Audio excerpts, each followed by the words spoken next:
dentre a multidão, lhe disse: Mestre, diz a meu irmão que reparta comigo a herança. Mas ele aqui é Jesus, né? Mas ele lhe respondeu: Homem, quem lhe constituiu juiz ou intermediário entre vós? E disse ao povo: Cuidado, evitai todo tipo de cobiça, pois a vida do homem não consiste na grande quantidade de coisas que ele possui. Então lhes propôs uma parábola, dizendo: O campo de um homem rico estava produzindo em fartura. Ele deixa eu pôr mais perto que o óculos já está. E ele pensava consigo mesmo: Que farei? Pois não tenho onde guardar o que colhi. Então disse: Vou fazer isso. Derrubarei os meus celeiros e construirei ou edificarei outros maiores. E neles colocarei todo o meu cereal e todos os meus bens. Então direi a mim mesmo, e aqui no texto grego é: então direi a minha alma. Então direi a mim mesmo: armazenaste muitos bens para vários anos. Descansa, come, bebe e se alegre. Mas Deus lhe disse: insensato, essa noite te pedirão a tua vida, ou, como diz no texto grego, a tua alma. E o que tens preparado, para quem será? Assim é aquele que ajunta tesouros para si, mas não é rico diante de Deus. Amém? Vamos orar? Pai, obrigado por esse texto, obrigado pela tua palavra, e pedimos agora que ela encontre um lugar no nosso coração, que ela encontre um lugar para repousar, e repousando ela sirva como um remédio, que ao engolirmos é amargo, mas que assentado ao coração é bom e faz livrar. Que essa palavra se torne chão para a gente andar em cima, para a gente caminhar. O chão seguro e firme do Evangelho. É a nossa oração em nome de Jesus. Amém. Irmãos, se você e eu pararmos para pensar sobre traços de pecado, traços característicos de pecado em seres humanos, né? Então, um tem uma tendência mais para um lado de pecado, o outro tem tendência mais para outro de pecado. E a gente vai pensando nesses traços que vão identificando a nossa natureza pecaminosa.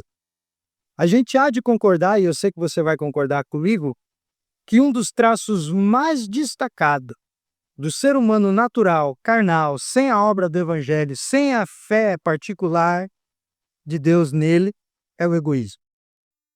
O egoísmo é um dos traços mais marcantes de todo ser humano. De todo ser humano. Né? E o que é egoísmo? A palavra, o começo da palavra, né? Ego. Ego, a gente fala do ego humano, e é mesmo, porque ego é a primeira pessoa do singular do grego, né? Ego. Ego, traduzido, quer dizer eu. Em grego, né? Então, ego. Por isso que a gente fala egoísmo, ou seja, quando o nosso eu é centrado em si mesmo. É um egoísmo. Alguém que só olha para o seu eu. Alguém egoísta, alguém que só olha para o seu ego, pro seu próprio eu, certo? Essa é a ideia da palavra egoísmo. Então a gente percebe que egoísmo é a decisão deliberada, não é um acidente, é uma decisão consciente, deliberada, de só pensar em si mesmo. O sujeito decidiu pensar só em si e, consequentemente, não compartilhar absolutamente nada do que é seu com ninguém. Nem do que é seu próprio característico humano e nem do que é seu de maneira material, de maneira monetária. Não reparte nada, né? É um egoísta. E veja que esse traço é tão marcante e está tão enraizado no ser humano, depois da queda dos nossos pais no jardim. Todos nascem assim, por isso eu digo, o egoísmo não é uma opção, o egoísmo é uma condição. Né? Ninguém nasce com a opção, sou egoísta ou não. Pela Bíblia, todos são. É uma condição nossa nascermos assim. E isso é tão marcante que já se manifesta na infância, quando a gente não tem ainda nenhum conceito de bem e de mal. Já percebeu isso? Toda criança é egoísta, mesmo que ela não entenda nada da vida, nada de nada. Ela nasce não repartindo nada do que é seu. Se você passar uma tarde com as crianças aqui da igreja brincando, você percebe isso muito nitidamente. O que é meu, o brinquedo é meu, e o outro quer brincar com um brinquedo que ele não tem e o outro diz é meu. E daí o outro vai e pega uma coisa que é dele para poder combater, porque ele sabe que o primeiro vai querer o que ele tem, ele diz, não, você não deu o teu, eu também não dou. E eu digo, os pais não ensinam? Claro que ensinam. Lógico, mas a questão é, nasce assim, percebe o que eu quero dizer? Nenhum pai, quando a criança nasce ali, com 2 dias, ó, você vai ser um egoísta, tá, filho? Vou treinar você. Não precisa. É e será. Por isso que o processo chama-se educação. A primeira palavra que a criança aprende antes de pai e mãe é não. A fala papai, não, não faça isso se você não tem filhos e vai ter. Deixa o nome do pai e da mãe para depois. Ensine primeiro o não. A primeira palavra que você vai aprender, filho, o significado é não, porque é o que ela mais precisa, porque nasce assim. Já disse isso aqui. Quando a criança chora num berço, 3 dias de nascido, e enquanto alguém não pega no colo, ela não para, ali está o egoísta, ali está eu que mando. Quem manda nessa casa agora sou eu, ninguém mandou vocês me terem, então me peguem no colo já, porque eu ainda não ando. Então, ela manda, você pega no colo, para de chorar na hora. Por quê? Porque fez a vontade dela. É o rei, é a rainha da casa agora, é quem manda. Isso é um traço de pecado, já numa criança que não sabe distinguir bem e mal, que nem fala, que nem pensa. Que lá antigamente nem a mão enxergava, né? Porque para o olho abrir demorava quanto tempo? Hoje já nasce quase digitando, né? Quase criando um canal de Instagram quando sai do ventre da mãe. Já está quase criando as redes sociais. Mas é um traço característico o egoísmo.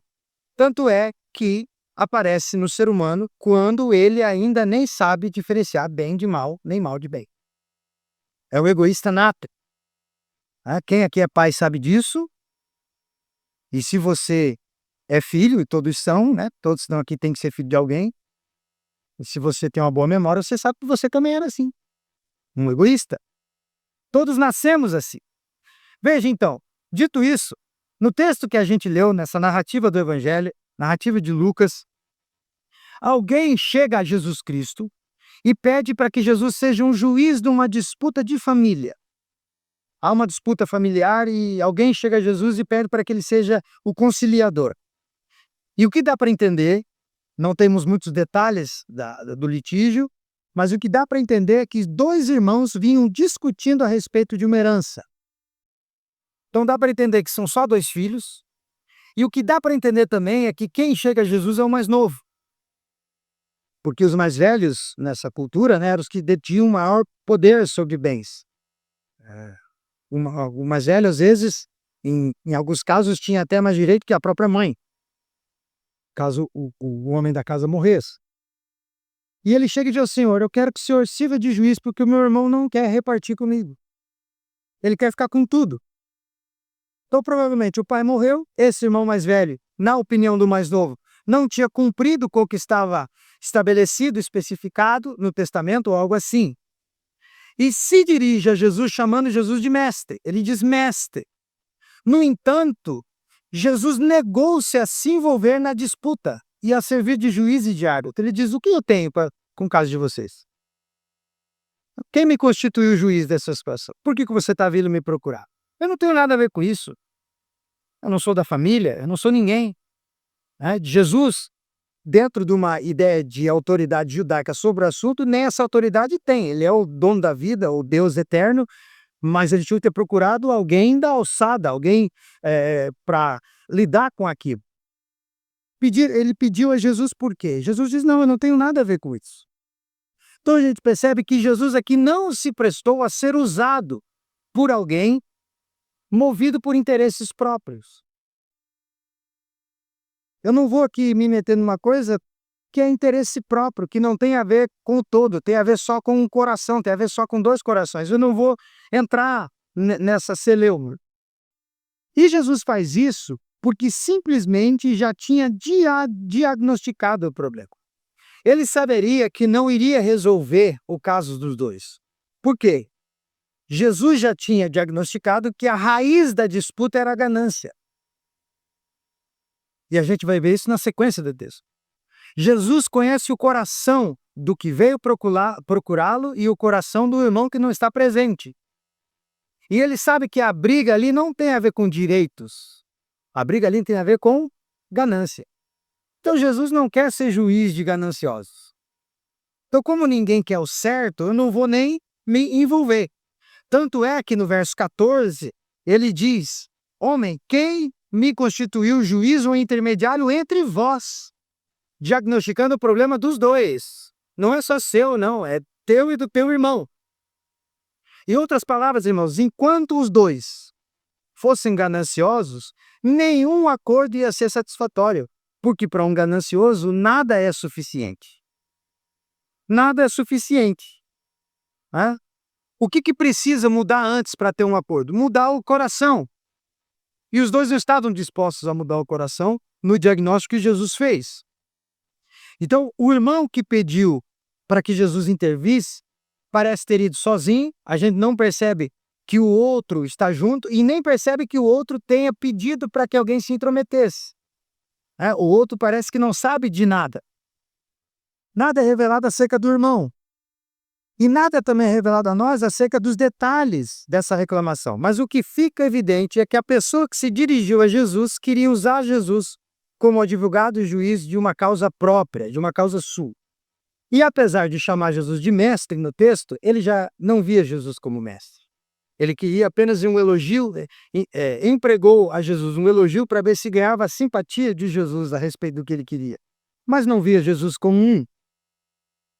Por isso, depois de ter se dirigido diretamente ao homem, o que tenho eu com vocês, quem me colocou juiz sobre as coisas de vocês, Jesus se volta para a multidão. Ele responde primeiro o rapaz e depois volta-se para a multidão. E passa a ensinar a multidão uma lição espiritual acerca do que está acontecendo entre os dois irmãos, acerca do pedido do rapaz. Fazendo então uma recomendação geral a partir do pedido do moço para ele. E Jesus propôs, como na maioria das vezes fez, uma parábola para explicar.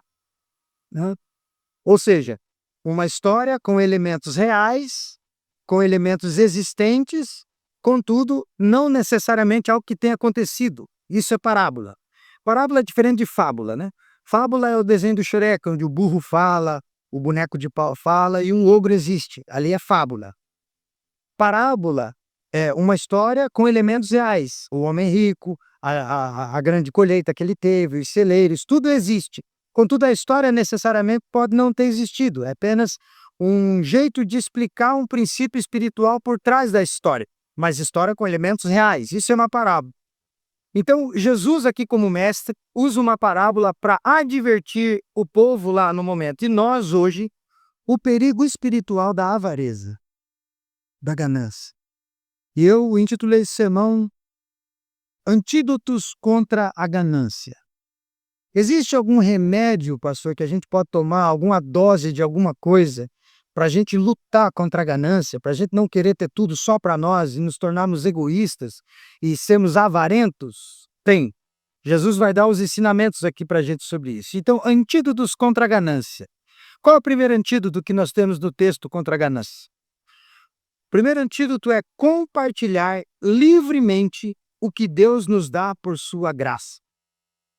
Verso 16, acompanhe comigo. Então lhes propôs uma parábola dizendo: o campo de um homem rico havia produzido com fartura. E ele pensava consigo mesmo: que farei, pois não tenho onde guardar o que colhi? Então disse: vou fazer isto. Derrubarei os meus celeiros e construirei outros maiores, e neles colocarei todo o meu cereal e todos os meus bens. Então direi a mim mesmo: armazenaste muitos bens para vários anos. Descansa, come, bebe e se alegra. Olha como Jesus mostra o homem da parábola. Irmãos, há uma coisa interessante sobre a ganância, a avareza. Paulo, segundo Paulo, o apóstolo Paulo, lá na sua carta aos Colossenses, capítulo 3, verso 5, ele vai dizer que ganância é idolatria. Que a avareza é pecado de idolatria. Idolatrar é o quê? É substituir Deus por qualquer outra coisa. É tirar Deus do trono e colocar outra coisa no trono de Deus. É adorar, prestar culto, reverência. É seguir outra coisa que não seja Deus. Isso é ser um idólatra, né? É um adorador de um ídolo. E o ídolo, ele nada é, diz a Bíblia. Então, Paulo diz que ganância é idolatria. Em outras palavras, ganância é o culto à criatura em lugar do Criador. É o culto a algo que Deus criou ao invés de criar o Criador daquilo que foi criador das coisas, certo? Paulo diz isso. E Paulo não diz isso por dizer, ele está baseado em Cristo quando diz isso. Paulo conhecia provavelmente essa parábola, ou se não, conhecia o conceito de Jesus acerca da ganância. E a gente percebe isso em Jesus porque ele foi direto à raiz do problema apresentado pelo rapaz. Porque Jesus descobre a origem do erro do moço quando quer colocá-lo juiz sobre as coisas. O erro que levou o rapaz a pedir que Jesus fosse o seu advogado e o seu juiz. Essa parábola aqui, que é descrita para nós como a do rico insensato, deixa evidente que a vida, no verdadeiro sentido da palavra dela, não depende de riqueza material. Essa parábola tem essa intenção primária. Se você não entender mais nada dela, você tem que ficar com isso, né? É essa a ideia. A vida, a, a condição da vida, o desenvolvimento da vida não depende de riquezas e de bens materiais. É isso que Jesus está dizendo. Tem gente que diz que aquele que fala que dinheiro não traz felicidade é porque não sabe onde fica o endereço da loja. Se ele soubesse onde fica o endereço da loja, ele saberia que dinheiro traz felicidade. Mas essa é uma verdade. Dinheiro não traz felicidade. Não traz mesmo. Tá? Ele pode até por um momento te satisfazer. E se você for um cristão piedoso, você pode deixar que o dinheiro te satisfaça por toda a sua vida. Porém, dinheiro não pode trazer realização completa. Por quê? Porque nem com todo o dinheiro do mundo você resolve alguns problemas. Não é? Eu conheço homens que perderam a família e que dizem: eu daria tudo que eu tenho para ter a minha família de volta, minha esposa de novo, os meus filhos comigo, mas eu não adianta, eles não voltam. E eu fiquei só com o dinheiro. Aí você diz: mas só? Ele diz: é só, porque o resto eu não tenho. Então não traz essa realização completa. E a riqueza não tem esse poder. Pelo contrário, no texto que eu li do início de Paulo a Timóteo, a gente percebe que os bens materiais, a riqueza, na maioria das vezes, é a causa de ruína e de destruição. É para isso que servem apenas, para destruir e arruinar. Na história de Jesus, aqui na parábola, ele diz que um fazendeiro muito rico teve um verão excepcional. Né? Excepcional. Porque na ocasião dele colher o que ele tinha plantado, ele teve uma colheita extraordinária, abundante. E veja, ele já era rico.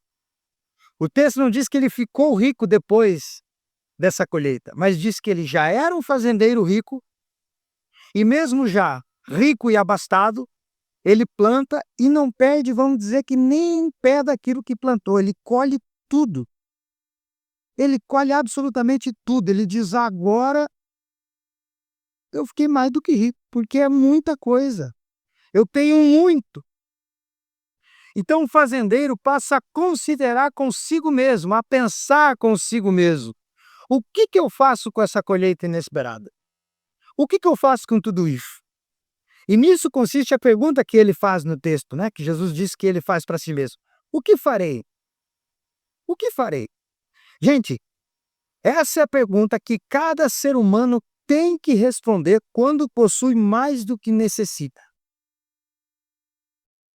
Essa é a pergunta que todos nós deveríamos fazer quando possuímos mais do que precisamos. O que eu faço? O que farei? Eu tenho mais do que eu preciso. Essa é uma pergunta que possivelmente você já fez a si mesmo e que você pode daqui a um tempo fazer a si mesmo. O que eu faço agora? A gente entende que havia muitas coisas que esse homem rico poderia fazer com esse dinheiro agora que ele tem, com essa riqueza, com esse cereal que ele vai vender e vai produzir e tudo mais. Mas a solução que ele encontrou foi: já sei. Eu vou destruir os meus depósitos, onde eu guardo as minhas coisas, onde eu guardo a minha colheita. Eu vou destruir eles e vou fazer maiores. Eu vou aumentar o meu limite. É isso que eu vou fazer. Eu vou guardar tudo. Vou recolher tudo isso e vou recolher todos os meus bens que eu já tenho antes dessa colheita, tudo que eu possuo, e vou guardar nesses lugares maiores para caber mais. E quando ele diz maior, a gente tem que ter em mente que talvez eles estivessem pensando em, com o espaço sobrando, que verão que vem vai se repetir. Pode ser que eu colha do mesmo jeito de novo, excepcionalmente. Então eu não vou derrubar de volta para fazer outro. Eu já vou fazer agora num tamanho maior. Grandão, mano. Porque vai que o verão que vem acontece de novo a mesma coisa. Percebe o que esse homem tem no coração? Egoísmo. Egoísmo.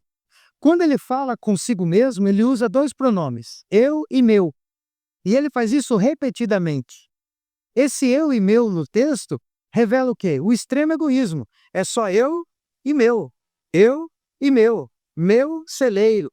Eu. Ele só pensa nele. Esse fazendeiro, nem um minuto no texto, leva em consideração a graça inesperada de Deus de uma colheita que ele não esperava, que o espantou, não pensa que Deus deu para ele uma colheita recorde, então em nenhum momento ele pensa em Deus, que foi Deus que fez isso. E segundo, pior, em nenhum momento passa pela cabeça dele ajudar alguém que, ao contrário dele, naquele ano, teve uma produção péssima. Seja por clima, seja por praga, perdeu a safra. Ele nem pensa em alguém que não teve o que ele teve. Alguém que plantou como ele, que esperou como ele, que regou como ele, mas que devido às circunstâncias perdeu tudo. Queimou com o clima, as pragas comeram, ele nem pensa em ninguém, ele só pensa em si. Então ele mostra um total desprezo com o outro. Um total desprezo em favorecer alguém. E decide fazer o quê? Derrubar os seus próprios celeiros para fazer celeiros maiores. Como se a colheita fosse resultado dele só. Como se ele tivesse dado o crescimento e como se ele fosse a causa daquilo que aconteceu com ele. Como se além de ter plantado, ele tivesse feito crescer e tivesse protegido para poder colher. Ignorando Deus e ignorando o outro. Ignorando quem não tem lhes. Então, a gente percebe aqui que o fato de querer ter o controle completo da situação revela que esse homem não se sentia seguro em depender de alguém, mesmo que esse alguém fosse Deus. E não se sentia seguro em repartir com alguém. Esse é o problema desse homem. A situação dele é egoísta. E aqui eu queria me prender a esse fato da avareza. E aí lembrar lá do que eu citei de Paulo aos Colossenses, quando Paulo diz que a avareza é idolatria. Qual é o problema do avarento? E aqui eu estou sendo bem específico, tá? E agora eu vou explicar. Há uma diferença entre uma pessoa gananciosa e avarenta de uma pessoa controlada. Vamos lá. Eu não estou pregando contra você ser alguém controlado e ter economias, né? E nem o texto está fazendo isso. Por quê? Porque cada vez que você junta para um fim. Então, eu estou guardando porque lá no futuro eu quero fazer isso. Aí chega a data do futuro, o dia que deu certo, você vai lá e faz. Tudo aquilo que você guardou foi para uma casa, por exemplo. Você não é um avarento e nem um ganancioso. Você é alguém controlado.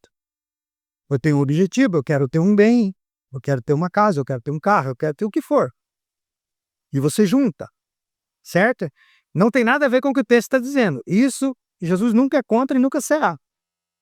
Você ser alguém controlado, alguém que administra bem suas contas e não desperdiça dinheiro, mas guarda dinheiro. O avarento não guarda para objetivo nenhum. O avarento guarda por guardar, porque ele tem medo do futuro. Tendo medo do futuro e guardando dinheiro, ele diz: o dinheiro será o meu provedor no futuro, e não Deus. É?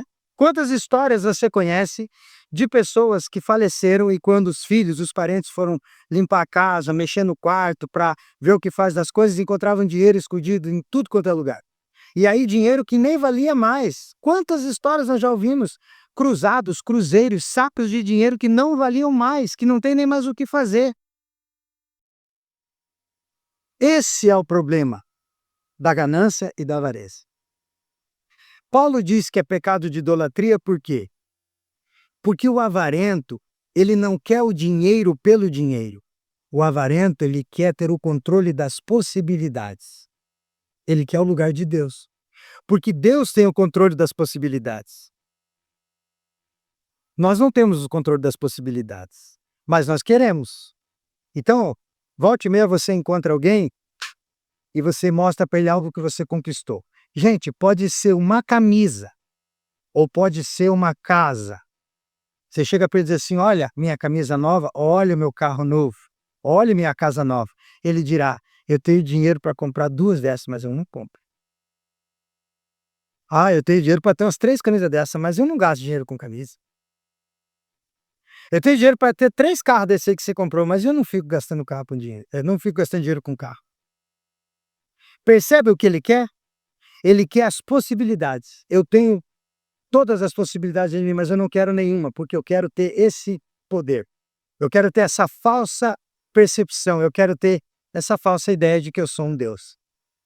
De que se eu quiser eu tenho uma casa, de que se eu quiser eu tenho um carro, de que se eu quiser eu tenho isso, mas eu não tenho porque eu quero só ter a possibilidade. Como Deus tem todas as possibilidades abertas diante dele. Por isso que é idolatria. Por isso que a avareza, a ganância é pecado de idolatria. Porque a pessoa quer o lugar de Deus, fazendo ela o Deus de si mesmo. Não seria legal a gente ter o controle de todas as possibilidades? Você dizer assim, sair daqui e dizer: quer saber? Essa mão na barriga, você dizer: vou ali comprar uma casa. Só porque eu estou com vontade. Né? Você assim, quer saber? Não vou passar a tarde na praia aqui, eu vou passar em Miami. Eu vou pegar um helicóptero meu ali e vou viajar agora para Miami. Vou passar esse restinho de tarde lá em Miami, numa praia americana. Depois à noite eu volto. Possibilidades. Queremos ser deuses. Esse é o mal da riqueza. Entende? Por isso que Jesus está dizendo aqui que é perigoso juntar. Porque você vai querer ser Deus. Entende a diferença do avarento, do ganancioso para o controlado? O controlado guarda, e guarda com muito custo, por um objetivo, que às vezes vai levar 2, 3 anos para se concretizar, mas quando chega na época ele vai, gasta e compra, e diz: pronto, consegui. Esse é o controlado. O avarento é: eu posso ter tudo isso aqui porque eu tenho muito dinheiro, mas eu não tenho nada porque eu quero ficar com o dinheiro. Eu quero ficar com a possibilidade, eu não quero ficar com o bem. Eu quero ser aquele que pode olhar para tudo e dizer: eu posso ter, mas eu não quero. Eu sou bom demais. Entende? É isso que Jesus está dizendo. Então veja que esse homem rico, para com o resumo básico dos mandamentos. E qual é? Amarás o Senhor teu Deus de todo o coração, de toda a tua alma, de todo o teu entendimento, e amarás o teu próximo como a ti mesmo. Esse homem afastou Deus, afastou o próximo e foi um amante de si. O mandamento dele era: eu. Amarás a si mesmo, somente a si mesmo e a mais ninguém. Esse era o mandamento dele. Por pensar apenas em si mesmo, Deus e o próximo deixaram de existir para esse homem. Deus e o outro não existiam mais. E isso não se revela apenas no desejo de ampliar os depósitos dele, mas na motivação que o fez fazer isso. E qual é a motivação? Olha o que ele diz para si mesmo como se fosse um Deus, elogiando a sua própria atitude de construir celeiro maior. É como se ele dissesse, vou fazer isso. É como se um Deus aparecesse e dissesse, parabéns, que ideia inteligente. Que ele diz o quê? Então direi a minha alma. Ou seja, como eu sou Deus de mim mesmo, eu mesmo me elogio. Porque eu vou ter de mim o elogio. Já que eu sou servo de mim mesmo, eu vou ter essa conversa paranoica na minha cabeça do meu eu e do meu eu Deus. E ele diz o quê? Então direi a minha alma, como se fosse Deus dizendo, armazenaste muitos bens para vários anos. Agora, meu amigo, descansa, come, bebe e se alegra. Ou seja, o Deus que ele criou é o Deus que está aplaudindo a atitude dele. Gente, isso aqui é uma conversa de gente doida, não é? É uma conversa paranoica. Veja, ele criou para si mesmo um Deus que elogia a atitude dele. Eu já citei aqui, né, alguma vez, o filme do Conan, do Arnold Schwarzenegger, o primeiro Conan, o primeiro de todos. É sempre o destruidor, o exterminador, é sempre aparecendo, nunca sei qual que é qual, mas é o primeiro. O Conan, no filme, se você já assistiu, ele está vivendo numa época medieval, onde vários deuses pagãos existem, né? E a guerra, todo mundo mata todo mundo na espada, não tem pólvora, então é só na lâmina mesmo. E ele todo grandão. E no filme, ele dá uma ideia de ateu, ele não acredita em nenhum deus pagão. Ele vive por ele mesmo, pela ideia dele, ele é um cavaleiro solitário que vai matando e cada um que mexe com ele ou que ele vê alguma injustiça, ele vai e mata. E no final do filme ele está atrás de uma pedra com a espada assim agachada, o Arnold Schwarzenegger, o Conan, e vem um monte de gente a cavalo. E ele vai guerrear ali, lutar de espada com um monte de gente. E ele olha para si e diz assim, Deus, se você existe, dá-me força agora para vencer essa batalha, essa multidão. Aí ele olha para a multidão, olha de novo e diz, se você não quiser me ajudar, vá para o quinto do inferno. Ou seja, é o Deus que ele criou para ele. Se não for me ajudar, deixa que eu resolvo também, não preciso de você. Esse homem aqui rico é esse. Ele faz uma coisa e o próprio Deus dele elogia. E se na cabeça dele esse Deus não elogiasse, na cabeça mente doentia dele, ele ia dizer, e o que eu estou pedindo para você? Eu tenho dinheiro. Para quê? Até mesmo o Deus que eu criei é desnecessário se não for para me elogiar. Percebe a loucura que o dinheiro traz na mente de alguém? Dinheiro, vamos lá. O acúmulo desnecessário de dinheiro traz a cabeça de alguém, não o dinheiro em si. É uma loucura. Esse homem aqui está louco. E toda essa consideração exagerada para com ele mesmo é feita de egoísmo. Porque todo o círculo da vida desse homem tinha se resumido a uma pessoa, ele. Então o egoísmo, revelado na ganância, na avareza, não se caracteriza como pecados de comissão, mas como pecados de omissão. Já percebeu? A ganância não é um pecado de comissão, é um pecado de omissão. O que isso quer dizer? Não é pelo que você faz, é pelo que você deixa de fazer. O ganancioso peca não por juntar dinheiro. Ele peca por não repartir, por não entender que Deus deu a ele condições de ter. Então não é uma coisa que ele faz, é uma coisa que ele deixa de observar. E por que a minha divisão é antídotos contra a ganância? Compartilhar livremente o que Deus nos dá por sua graça, é que o antídoto para você não sofrer disso é repartir. A melhor maneira é repartir. Quando é muito, não diga, puxa vida, vou ter que ir lá falar com o gerente e aumentar lá a conta, pensar no que eu faço. Não, diga, é muito. Quer saber? Eu vou diminuir essa quantidade. Eu não preciso de tudo isso, então eu vou dar uma repartida. Eu conheço pessoas, vou procurar lugares de pessoas que precisem e vou dar um jeito de repartir isso aqui. Porque não tendo muito, eu não fico tentado. Ele não pensa em ninguém. Ele é um egoísta. O contrário do egoísmo é o quê? Altruísmo. O altruísta é aquele que reparte. Ele reparte por quê? Porque ele percebe que não precisa de muito. Ele percebe que para viver não precisa de tanto. Mais uma vez eu disse, eu não estou falando contra quem é controlado, eu estou falando O texto está falando contra a ganância e a avareza, que pode sim nos pegar facilmente. Pode sim. A gente pode começar a juntar coisas e o dia que fizer nosso sepultamento, irem lá, como a gente já viu e eu já disse, encontrarem reais quando nem reais existirão mais. E a gente só juntou e guardou por medo do futuro. Né? Se aqui o homem constrói celeiros maiores, a gente compra um colchão maior. Um cofre maior. Só para juntar. Que a gente diz assim, eu não sei do amanhã. Eu tenho conhecimento de causa, de igrejas, e falando da nossa denominação. Com 600 mil reais em caixa. Um templo para, sei lá, 300 pessoas já. O melhor do som, o melhor da mídia, o melhor de tudo, o melhor do ambiente. E 600 mil, e se eu perguntei aí, ele diz, não, a gente não sabe amanhã. Vai que os dizimistas saem, aí a gente vai ter que tirar. E aí eu digo assim, é só uma tentação para o tesoureiro e para o pastor. Eu duvido que o tesoureiro que tem acesso a uma conta de 600 mil e um pastor tenha acesso a uma conta de 600 mil não ficam tentados. Se não ficam, que se crucifiquem e se ressuscitem porque são Jesus Cristo. Porque, gente, se cair quinhentão na tua conta, vocês vão guardar, você já fica tentado. Não fica? Imagina 600 mil reais, gente. De um dinheiro que você não tem, que nem que conta como imposto, nem nada. Está lá numa conta que é de igreja, de doação. Para quê? A pergunta que eu faço. Para quê? Para dizer que tem?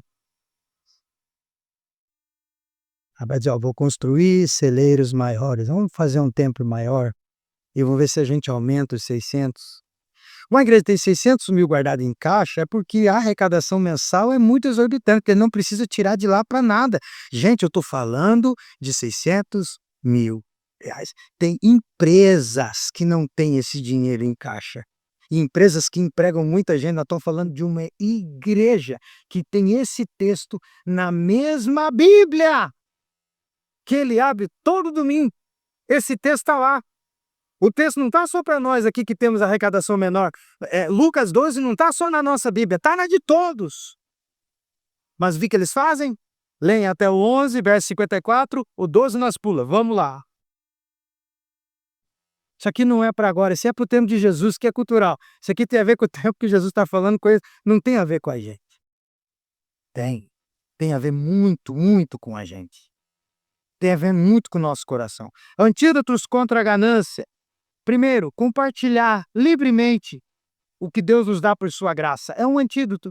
Você pode usar como um remédio. Eu vou dividir, que eu não fico tentado.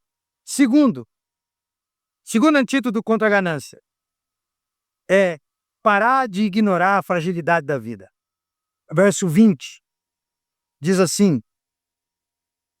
Opa, eu mudei aqui, o 12 já sumiu da minha vida. Vou pôr de novo aqui, não pode sumir. Mas Deus lhe disse, insensato, esta noite te pedirão a tua vida ou a tua alma. E o que tens preparado, para quem será? Então o segundo antídoto é, não ignore a fragilidade da vida. Tiago vai dizer para nós lá na sua carta, ele se dirige a algumas pessoas que dizem assim, hoje ou amanhã iremos para tal cidade, lá passaremos um ano e negociaremos e teremos lucro. Aí ele replica, vós não sabeis o que sucederá amanhã. O que é a vida de vocês? O que é a vossa vida?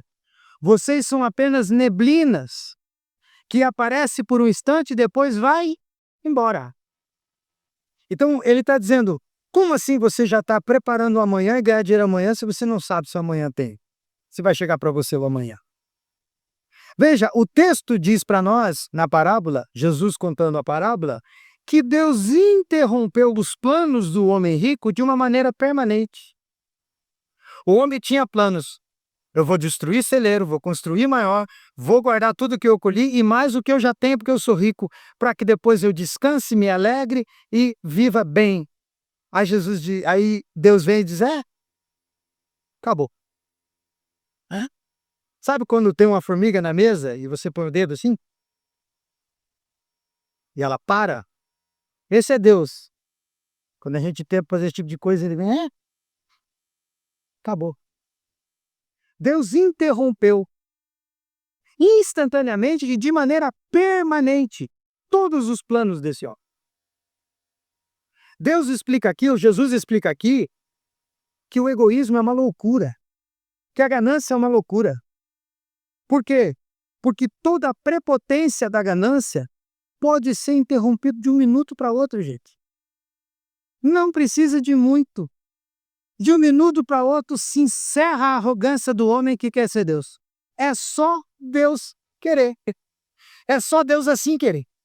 Veja que a morte aqui não é apenas o cancelamento da existência desse homem rico, mas também a interdição permanente na administração de todos os bens que ele acumulou nessa existência. A morte aqui interdita ele. Tanto é que diz: se hoje pedirem a tua alma, o que você juntou vai ficar para quem, miserável? Vai ficar para outro. Tudo que você fez querendo ser Deus, com a tua morte provando que você não é Deus, ainda vai ficar para outro. Veja, não é só o cancelamento da vida do homem, da existência, mas a interdição da administração do que ele tinha. Você não administra mais nada, morreu. Não é? Deus chama esse homem para prestar conta da sua administração. Agora você vai morrer e você vai dar conta do que você tinha. E no balanço, esse homem aqui não só fez mau uso das suas posses materiais, mas também de posses espirituais quando não compartilhou. Ele está em falta, tanto na administração dos bens, quanto na administração dos bens espirituais. Diante de Deus, ele não tem nem riqueza mais para mostrar de um lado, porque ele morreu, não administra mais nada, e nem riqueza de outro, porque ele nunca acumulou nada com Deus. Nunca acumulou bem nenhum com Deus, porque só pensou nessa mão e não na outra. O fazendeiro rico empilhou sua colheita em celeiros, acumulou riqueza suficiente para várias vidas, mas porque ignorou o próximo, porque ignorou o outro, e nem havia ajustado contas com Deus e ignorou o próprio Deus, o saldo no céu desse homem estava zerado. Estava destruído. Estava arrasado. A gente tem a mania, gente, de pensar que a gente vai viver várias vidas. Não só muitos anos, eu estou sendo bem exagerado. Já não é de agora, há muito tempo criou-se uma ideia e até estavam tentando criar uma tecnologia para que quando alguém morresse, tivesse muito dinheiro, congelasse o seu corpo, porque lá no futuro iriam criar um jeito de descongelar e trazer a pessoa à vida. Então não me enterrem, me congelem, que quando essa tecnologia estiver disponível, peguem o dinheiro que eu guardei e usem porque eu quero voltar a viver. Porque a gente acha, né, que a gente vai viver várias vidas. Eu não quero pegar no pé das mulheres, mas é característico de mulheres, né? A questão com a imagem. O corpo envelhece, é fatal, não tem como mudar. Umas envelhecem mais rápido, outras mais lento, mas homens e mulheres envelhecem. E quando envelhece, o que acontece? O colágeno desaparece. E aí é ruga, é dobra. Aí o que a gente faz? A gente, somente mulheres, né? Esticam, fazendo de tudo para dar aquela expressão jovial. Não, eu não vou aceitar isso aqui. Ontem eu me vi pedindo para a Dil passar uma pinça na minha sobrancelha porque está lotada de pelos brancos. E eu falei, cabelo tudo bem, barba tudo bem, sobrancelha não, por favor. Mas eu vou ter que pedir para ela domingo que vem de novo, porque o cabelo branco não está nem aí para minha pinça. Ele nasce de volta. Né? O que a gente faz? E agora homens também fazem isso, né? Plástica. Tira daqui, põe daqui. Tira, para ficar tudo fino, como era. Então vamos mexer. estica, tira. Pegar o que sobrou de plástico, dá para fazer um anão.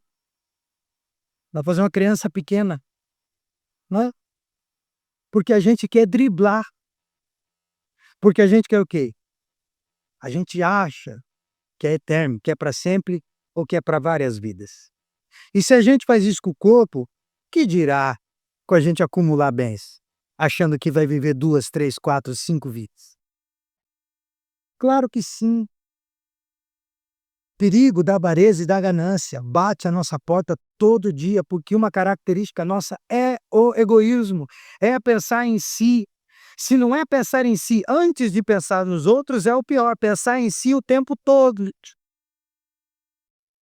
Por isso Jesus está dizendo: pare de ser assim, porque você não tem o controle do amanhã. A sua vida é frágil, frágil, frágil. A Lorena, domingo passado, entrou aqui, conversou comigo, demos risada, falamos do processo que ela tem que passar. Roberto passou pelo mesmo, contou. Em 5 minutos, a Lorena saiu daqui, quase desmaiada. Frágil a vida, frágil a saúde. Você acorda, toma um café e diz: vou para o culto, estou com controle de todo o meu corpo. E em 5 minutos, a Lorena não pediu para passar por aqui. Muito pelo contrário, olhando daqui, eu vi que ela lutou para não sentar, lutou para não, mas não teve força nela para aguentar aquilo. Por quê? Fragilidade do corpo, da vida, de uma hora para outra. Te sequestra, te assalta e você não tem o que fazer. Se não tiver outro do lado, se não tiver alguém junto, você desmaia e fica. Mesmo lá por dentro tentando batalhar contra aquilo. Não tendo força, porque é frágil, frágil. É isso que o texto está ensinando para a gente. Então não junta, não fica gastando o teu coração naquilo que não te vai dar futuro nenhum. Muito pelo contrário, você não tem o controle disso. As palavras finais de Jesus são: essa noite te pedirão a tua alma, e o que você juntou para quem fica? Quem que vai ficar com o que você juntou? E via de regra, a gente sabe disso. Quem vem depois desperdiça em uma semana. Torra tudo, perde tudo, porque não tem o mesmo coração. Certo? Para encerrar, veja que Jesus não diz em nenhum momento que o homem devia se privar de riquezas. Não é isso que o texto diz. Que o homem deve se privar de bem-estar e segurança. Não. Jesus nem disse aos irmãos, ao irmão mais novo no caso, que o procurou com essa queixa a respeito da herança, para ele desistir do direito dele. Jesus não disse: desiste, deixa o teu irmão ficar com tudo. Nem um minuto Jesus disse isso. A gente tem que compreender o que o texto diz. E o texto está dizendo para nós que Deus é o dono da sua grande criação. E que Ele nos colocou como mordomos, administradores das coisas que Ele criou. Como administradores, nós devemos periodicamente prestar contas a Deus. Se tudo que você tem vem de Deus e você administra o que Deus te dá, periodicamente você tem que prestar contas a Deus. E aqui não acho que eu estou pedindo para que você dizime mais e dê mais oferta. Como se aqui fosse a controladoria das coisas de Deus. Você presta conta a Deus, não a mim. Prestar conta a Deus não é: pastor, estou prestando conta a Deus, onde que eu coloco? Quiser colocar, nós vamos fazer bom uso. Mas não é o que eu estou dizendo. Prestar contas a Deus é você e Deus, é o seu coração livre da ganância e o Senhor. Fazer com Ele o que você quer e fazer com Ele o que agrada a Deus, se o que você quer é agradar a Deus. Então, como administradores, prestamos contas a Deus. E quando não prestamos, nós agimos como se fôssemos proprietários da criação de Deus. E é exatamente aqui que infringimos o mandamento de Deus.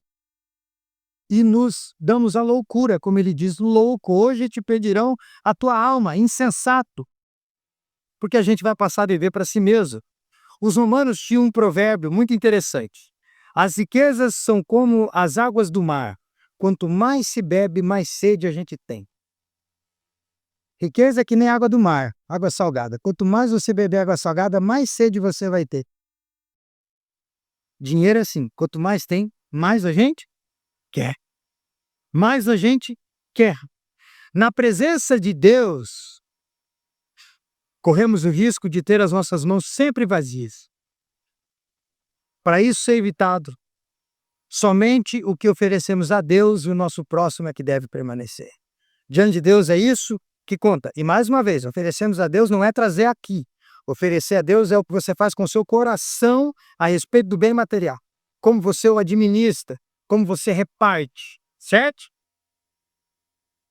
E veja, a morte não pode tomar de nós os nossos bens diante de Deus. Deus disse que a morte interrompeu a administração nos bens terrenos, mas a morte não tira a administração de Deus nas coisas que nós fazemos para Deus. Lá a morte não alcança. Por isso que lá no Sermão do Monte Jesus diz, né, juntei tesouros no céu, onde a traça e ferrugem e o ladrão não chegam, não tocam. Juntem tesouros com Deus, tem valores espirituais. Jesus termina o assunto aconselhando todo homem a armazenar esse tesouro nos céus, e a ser rico para com Deus, como ele disse no Sermão do Monte. Porque onde está o teu tesouro, ali estará também o teu coração. Não se engane, o teu coração estará naquilo que você dá mais valor. Se o que você dá valor é a família, o teu coração vai estar lá. Se o que você der valor é os seus negócios, seu coração vai estar lá. Aquilo que você mais valoriza vai ser dono do seu coração. Por isso que você deve valorizar acima de todas as coisas é o Evangelho. Deus. E aí o seu coração estará no lugar certo. Você pode ter muito e ser abençoado. E nós temos várias pessoas ricas na Bíblia e abençoadas.